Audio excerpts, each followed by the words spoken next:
like it goes in from day as normal to walking in and there's your 3 kids dead. Yeah. It's like complete shock. Yeah. I cannot fathom I would not want to ever. Yeah, I can't fathom how anyone would react to that.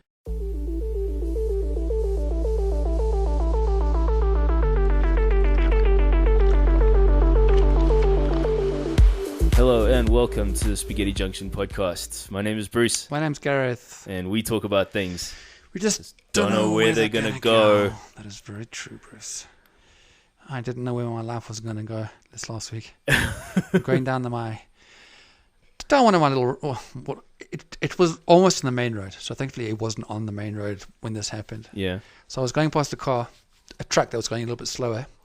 But interesting, you know when a car's going slow, but the moment that you go past them, then they get all like big balls and they want to speed up, like screw you. So that's what happened. Oh. So I had to put my foot down more than I normally would. Okay.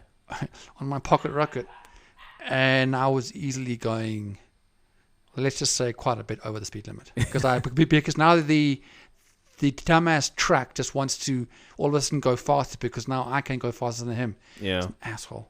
Sorry. Yeah, so anyways, but he was. And then somewhere along that route, my bonnet that was tied down because the mechanism to make it lock, it broke. So the mechanic was trying to find me one. Yes. So, so basically the bonnet was tied down with a very strong rope basically. And it must have just been getting loose over time. And as I'm speeding, boom, all of a sudden my bonnet from flat to in front of my windscreen was like a millisecond. Jeez. So I'm now zooming down the road with the freaking I can see nothing. Just see white. It's bad. And I know that if I bang on my brakes, it's going to hurt. It's something I would have been in an accident. Yeah. I don't think I panicked, but I was like, holy shit. Okay. I have to stop. And thankfully, I managed to pull, I managed to pull over to the side of the road. And interesting enough, the same thing happened to a car a few weeks ago. Yeah. To somebody else who's driving on the same road and almost stopped on the same side of the road after his freaking bonnet went. Wow. And I was like, dude, man, your bonnet, that's crazy. Well, yeah, so it was bloody scary. Thankfully, it didn't, it didn't break. It didn't break the windscreen. Yeah. I wasn't hit. There wasn't an accident. Only by the grace of God. Jeez. So I'm learning, number one, probably don't go so fast. Because I'm not used to that speed. Yeah. So anything could have happened. And number two, if things are tied down, piece of rope, it doesn't mean that it's always tied down. No, it doesn't. Jeepers. So now I've got to get panel beated. It damaged the whole front, the central part of the bonnet area, basically, of the frame. It just buggered it up big time. I'm looking at probably a few thousand. Jeez. I thought it was only going to be under 1,000, but I think I might have misunderstood the mechanic. It'll cost about $850 for the parts plus the labor. So yeah, it's going to be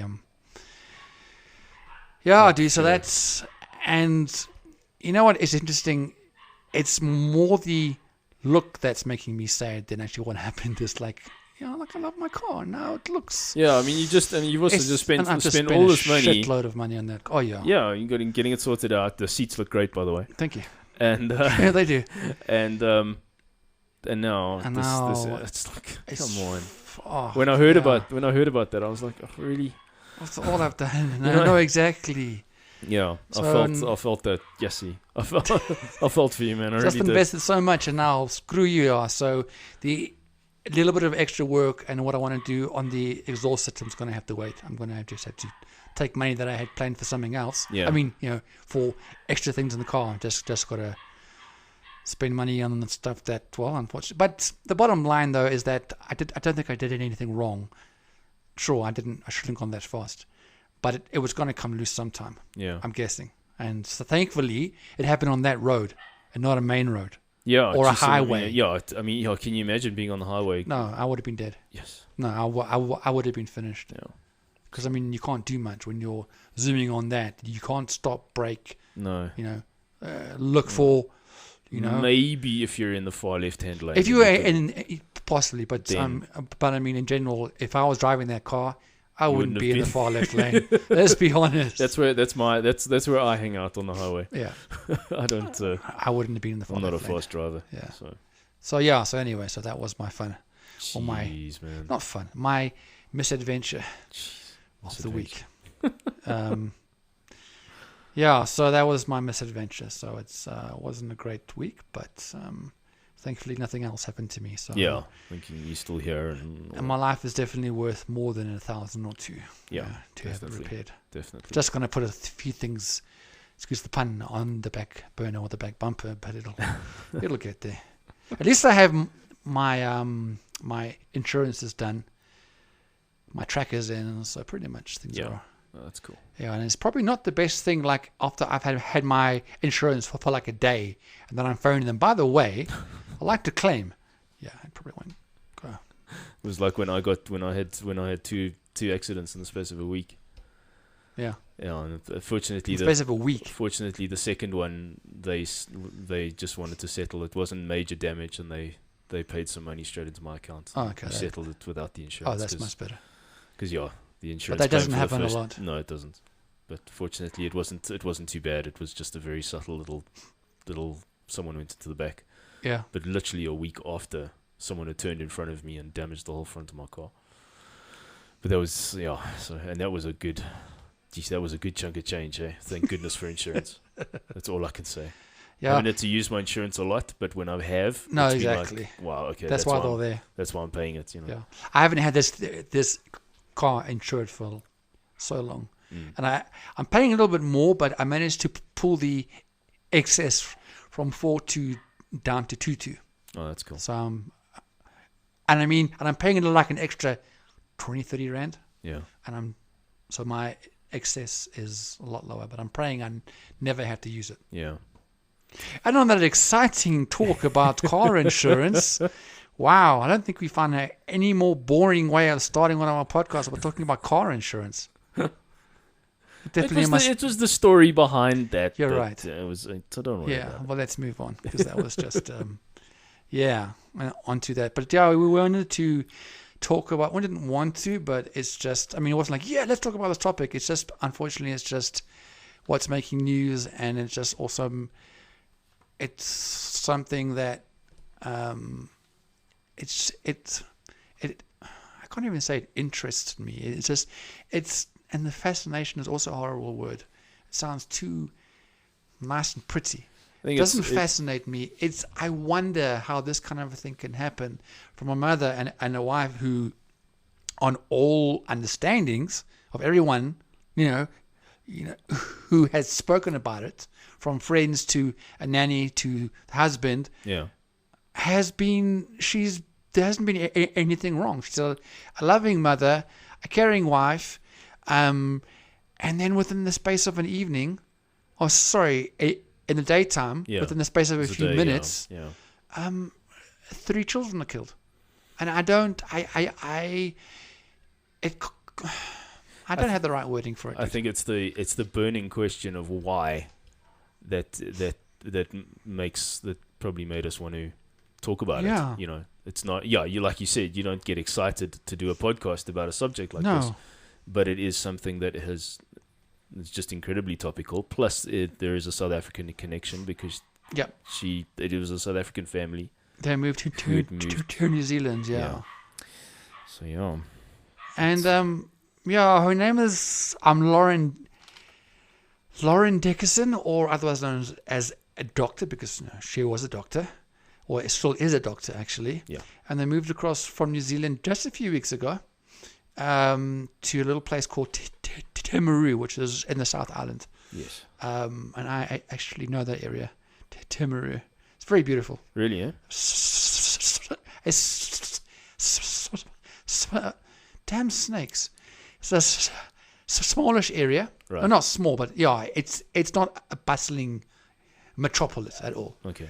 But it's very beautiful, and and I think it's an area where most people or they know of, like like who the people are, kind of thing. Everyone knows everybody. Not to the extent, but yeah, it's a lot smaller mentality than like for example, and an Auckland or a Wellington or kind of thing. Right. Timaru, and they had so it was a family, mother, father, and three children, and they had just been like recently had been in their hotel for 2 weeks. Yeah, under quarantine. COVID quarantine. Yeah. Under COVID quarantine for 2 weeks. So they had just recently been in it. Yeah. And it was only in the space of about a week. And it's a hectic quarantine. Hey? Yes. Those New Zealanders do not play around when it comes you're allowed out of your hotel every day for an hour. Only an hour to walk and out stuff. Out of your hotel room. So not even out of the hotel. Hotel room. Like you stay in your your room. You have to be in your hotel room. You have an hour. You know. Of exercise. Yep. Otherwise, they leave their food and everything at your door. Yes. And that's it. So imagine doing that for 2 weeks. Yeah. And you have 3 young kids, which, come on. Kids love to be outside. They have energy of notage. Yeah. And those twins were two years old. I mean, they don't call it the terrible twos for nothing. Can you imagine what that was like? And then the 6-year-old. Correct. The 6-year-old older sister. Yes, that's right. So they were running. So they already have like a lot of energy at their age. Now you're telling them that they can't do anything but for an hour. I mean, how do you keep kids? It's hard enough to like have kids entertained 24/7. Imagine trying to do it for 23. Okay, 20. Yeah, absolutely. No, you're completely right. But that's, so that's got to be hectic. It's an extreme. That's an extreme form of quarantine. Yeah, and you just left your whole understanding of your country. Yeah. Now you're a brand new country, in a place you don't know. Yeah. To now being in a lockdown, quarantine, which sounds more like a lockdown. But yeah, they are very, very strict there. Well, I mean, we heard about, everything, a lot of things that opened up in New Zealand. We heard about the story of one guy. They found one case. And they locked it down. And they locked the country down again. Yeah, for a week or two. Yeah. But that's why they've done so well. So yes, so that's how strict they are. And then it was only a few weeks. What, 2 weeks? 2 weeks, yeah. And then they had been in their house, I think, probably about a week. Something around there, so some sort of time frame like that. Very short I'm not sure of the exact, but yes, it was a very short time. It was a very, very short time, and I mean, and she had even had posted messages on the Timaru, social media, just asking for help, on moving, as and then to like where was the best, shops and schools and because they were like really, really new there. Yeah. So now you're in a whole other fine. So now you've left the hotel room, and now you're, in a house and stuff like that, but you don't know anybody. So that then racks up, and it was on the 16th of September actually when it happened, and I mean that's like 10-11 days ago. Yeah. When he came home, her husband, he'd been at work the whole day, and he came in and found them. Yeah, it doesn't say where the where Lauren was, where the mother was. Yeah, she was obviously in the house, but I think the first thing he found was the three girls, and he was utterly traumatized. There were reports from his neighbors that he was just like saying like is this really happening? Is this really happening? I mean, your mind will never, like, it goes in from day as normal to walking in and there's your 3 kids dead. Yeah. It's a complete shock. Yeah. I cannot fathom. I would not want to ever. Yeah, I can't fathom how anyone would react to that. Yeah, and then she was, obviously, arrested, and then she, was in court, and then she was moved to a medical facility, just to look medical as in more like a mental Right. institution. Yeah, she was in for mental evaluation. That's what you want to call it. it. I think she's due to appear in court again on the 5th of October. Okay. Yes, that is right. Yeah. So now they're basically trying to work out, as most people are asking, like, why? Yeah, that's the big question, is just why does this actually happen, and what were her reasons specifically? Yeah, because from what I was reading and so forth, everyone who was asked about her, she sounded like a really loving, caring, normal, well balanced, exactly. Yeah. And what's interesting is that 4 months ago, she had written, on a Facebook thing about, a message to her husband, because at that time they had their 15th wedding anniversary. Okay. And she just wrote that, what an adventure. We had truly created a beautiful family and had many good times together. May the next years be more blessed, more happy, and may the kids let us sleep.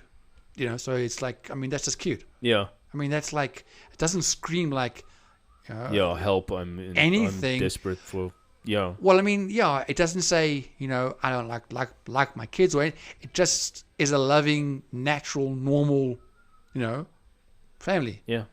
And and when they had actually, had their children, when they were born and so forth, especially their first child, it was a big thing, because they had waited years to have children. Yeah, she was unable to. She had a problem with her fertility, basically. But she was still then able to eventually bear children. Well, that's how they got 3 of them. Yeah. So yes, that's it. No, I was just thinking maybe there was no. I don't know the story on that side of things. No. So, okay. So what we're saying is, no, they couldn't have children, and they finally did. And they had 3. That's like. Exactly. Just one would be a blessing to a family who was struggling for so long, and then they ended up having twin girls. Yeah. Well, firstly one girl, and then twins. And then twins. It's like crazy. Well, exactly. And they were passionate about it, and they were happy, and they had children, which is what they've been wanting for so long. Yeah. So it all it comes up as things are going great. Yeah. She, a loving mother, a loving wife. Something that was brought up that may have been the only sign, again on Facebook, and this is in March, so this is like a few months ago.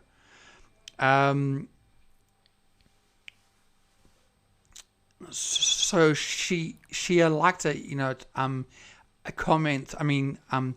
Posting about a mental illness, which was suffered by people like Demi Lovato, Robin Williams, who we know about, and Carrie Fisher, which was all about mental illness. Okay. And underlined in red was a section which read, "Unfortunately, we live in a world where if you break a bone, everyone comes to sign the cast. But if you tell people you are depressed, they run the other way." Sure. That's something that she had posted. No, she underlined parts of it that were written by some of these Hollywood stars who went through it. Wow. And she underlined it in red, saying, "Unfortunately, we live in a world where if you break a bone, everyone comes to sign the cast. Okay. But if you tell people you are depressed, they run the other way." Right. And that was just a few months ago. Sure. She was also on chronic medication, which we don't know what it was. Yeah. And that it might not have been. What we're saying is that she had possibly stopped taking it. Yeah. But I don't know. Where did you find that? Yeah, there's the idea that she had stopped taking her chronic medication because so that it wouldn't show, because it wouldn't so that she wouldn't have to declare that as part of the immigration process. Yes, because they're very strict there for some, that if you have a certain mental illness, they won't block you from going. It's just there have to be a lot of things put in place. Yeah, it needs to be disclosed and all of that. Yeah. So we don't know though. I mean, that might be hearsay as well. Yeah. I mean, was she actually on chronic medication? Yeah. I don't know. I'm not sure where those things in the press, if they were actually, hearsay or if there was, proof behind it. Yeah, I don't know what you found. Yeah, plus, you can there's chronic medication for so many different conditions. It does not just for mental health issues. No, it's for it's like I'm on chronic medication, and that's for a very old case of epilepsy. Yeah, so she could have been on anything. Yeah, so we don't know if that's no, but I mean, really you do like ask yourself, as to like if someone has done that, then I guess the questioning.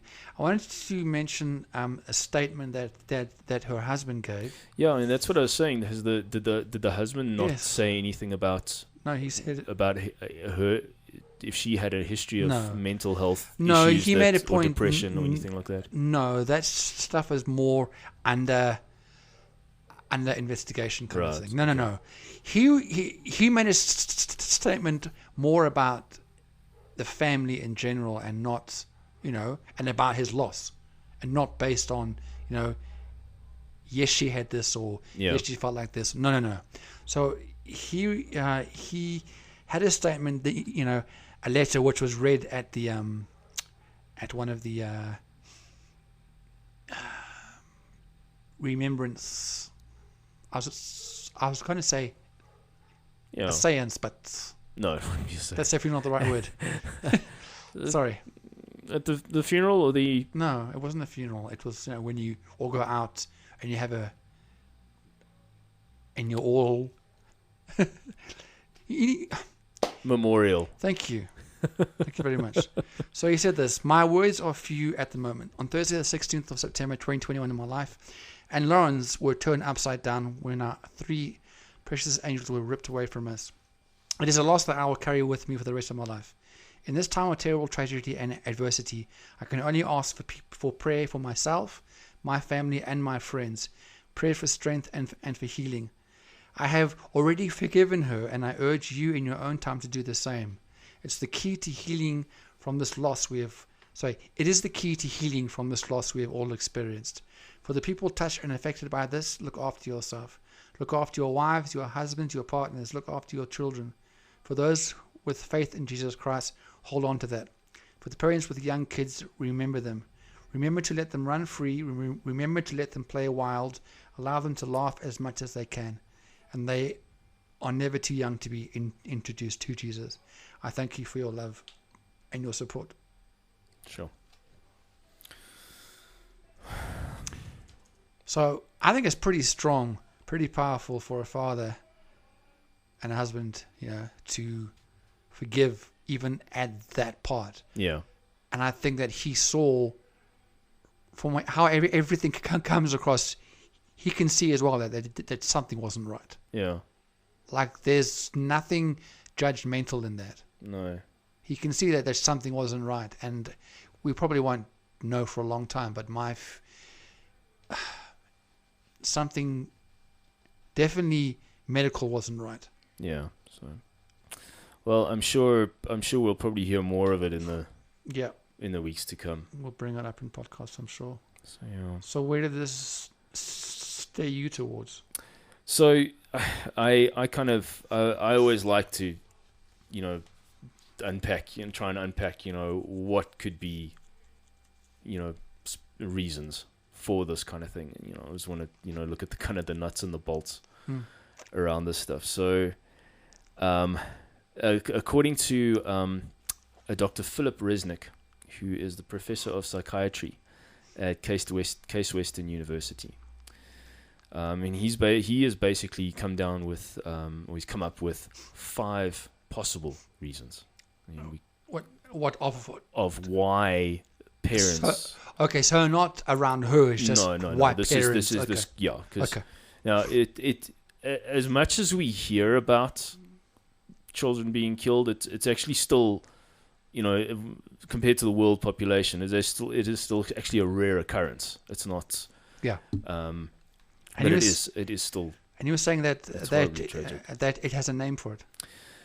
Yes, the name is filicide. Okay. Yeah, which is basically the deliberate act of a parent killing their own child. Okay. So like he says, these are possible reasons. Even he can't, figure everything out, and he's been looking into this for about 50 years. Yeah. He's really, I think he kind of knows what he's talking about when he talks about this. So one of the reasons is the parent thinks that taking the child's life is actually in the best interest of the child. So they've rationalized this and they are convinced that they think that this could happen when the parent is possibly suicidal. Okay. And what will happen is the parent understands that the child will probably suffer so much because that parent will not be there. They rationalize that they would take the child's life and then themselves commit suicide. Okay. Because they still have this rationale that they care about the child so much that they understand that the child's are going to be absolutely distraught because the parent's not there anymore. So instead of just killing themselves, they will take the child as well. Okay. Yeah. And so it's that whole in the best interest. And that has actually that's been the reasoning bit. In South Africa lately, there's been two such stories as well. Yeah. Where they would exactly what you're saying. That's exactly how they did it. Sure. The other part of that whole reason is that the parent might also believe that the child is suffering in some way. Mm-hmm. Yeah. Whether that is real, whether it is real or imagined, and they feel that removing the child's life is the best way to actually end this child's suffering. And then within this, a couple of big triggers would be just episodes of complete desperation and hopelessness. Maybe if they're in a certain situation, financial situation, anything like that. And there's so many people who feel that, and who do feel just this, and then now they've got the pressure of a child. It can just be for people. It can be overwhelming. Then there could be just psychosis in general. So now psychosis is there is no rational basis. The parent hasn't even they don't have any sort of reason for doing it, and it's just this thing that they but the parent is convinced in some way that it's somehow necessary. Just for whatever reason. And so just to be clear, so what a psychosis is a severe mental disorder where thought and emotion are so impaired that contact is lost with external reality. Mm-hmm. So and that psychosis it can manifest itself in so many different ways. Well, then a spin-off from that is actually, what would be some of the reasons why they would be in that position? Yes, and that is another question from that. Jeez, I don't know what and I didn't unpack the causes of psychosis. No, that's a whole different podcast. Yeah, that's. So that could be one of them. A lot of the things that I've thought about with regards to Dr. Dickason was possibly the overwhelmingness of the immigration process, being just stuck in this hotel room for 2 weeks with 3 young kids, 2 of them 2 years old, and just being completely and utterly overwhelmed. Because I mean, just moving house within the same city is a stressful. Oh yeah, is a stressful and this is a experience, and this is now this is immigrating to a different country, other side of the world. And it's everything that they've they've been married for 15 years. They built a beautiful life.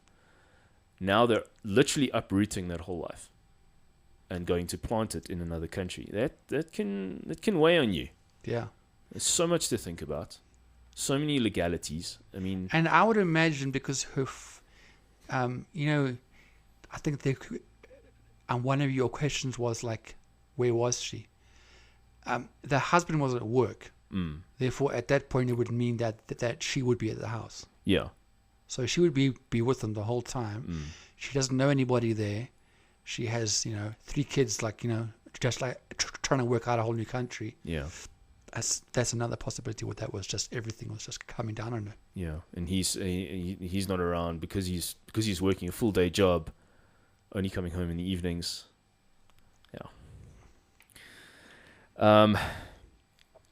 So another very interesting reason for this is basically what Dr. Resnick called the hidden pregnancy.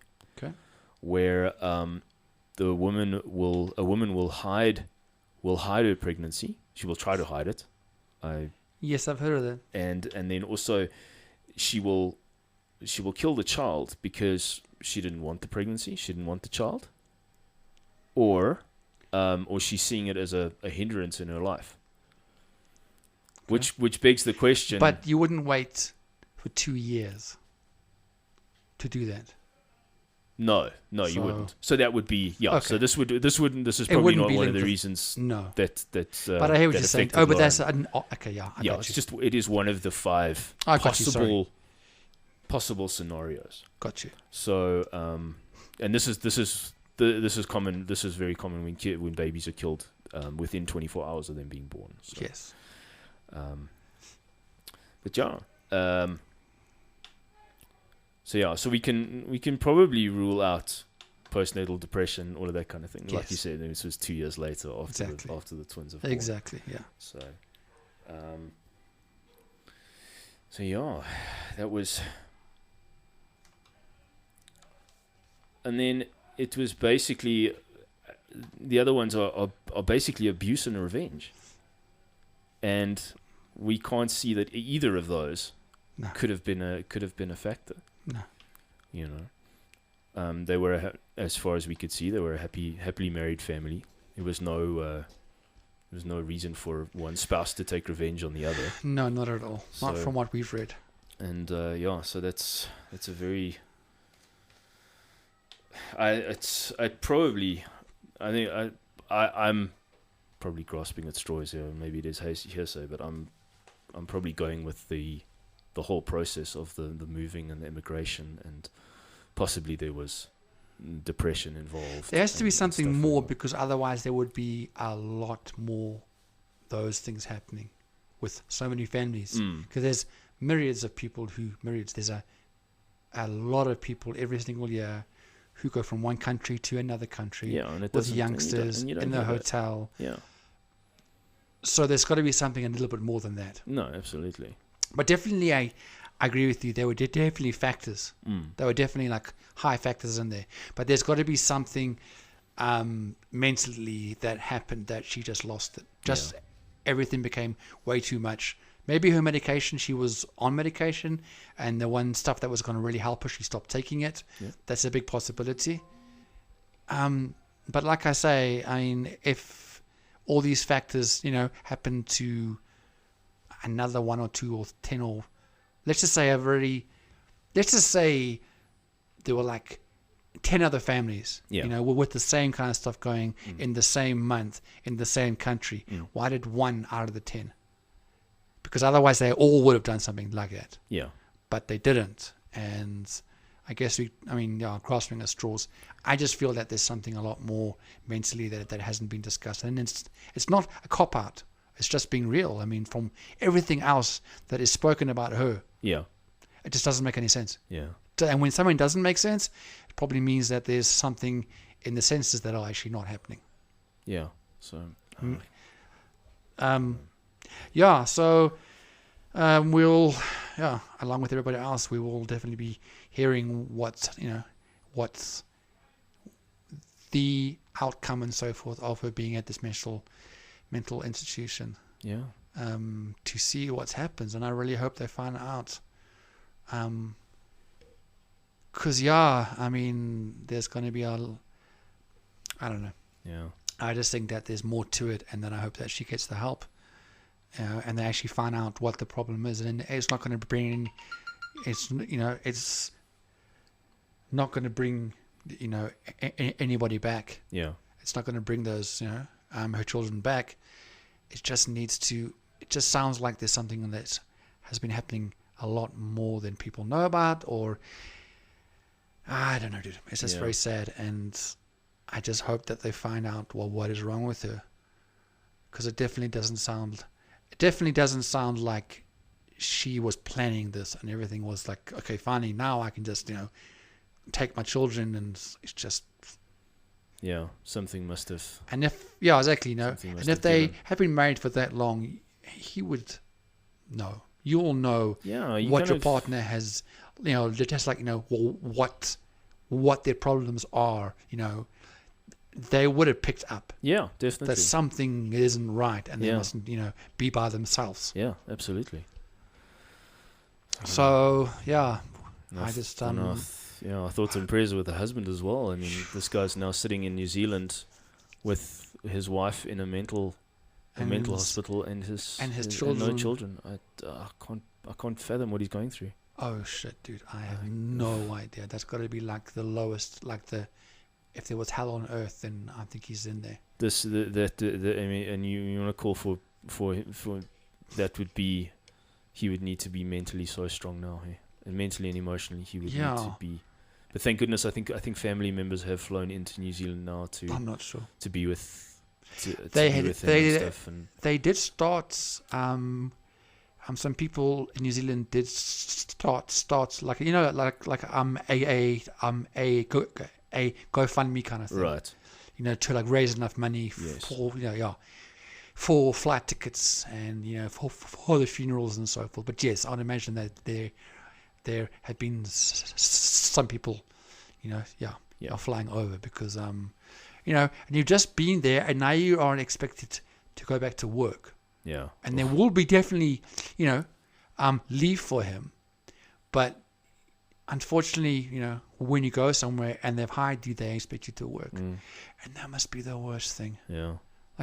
Like a brand new country, brand new job, no friends. Yeah. Starting off. And also everybody pretty much knows who you are. Like whenever you go, it's like shucks. Like this guy's just been in the news and he hasn't even been in the country like 3 weeks.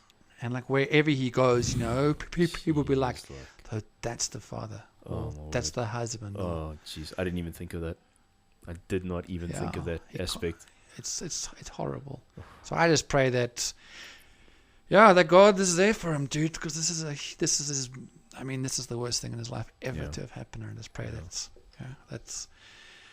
I mean, the one thing is that he is a Christian, so that at least brings a bit of hope into all of this darkness. Yeah, let's hope so.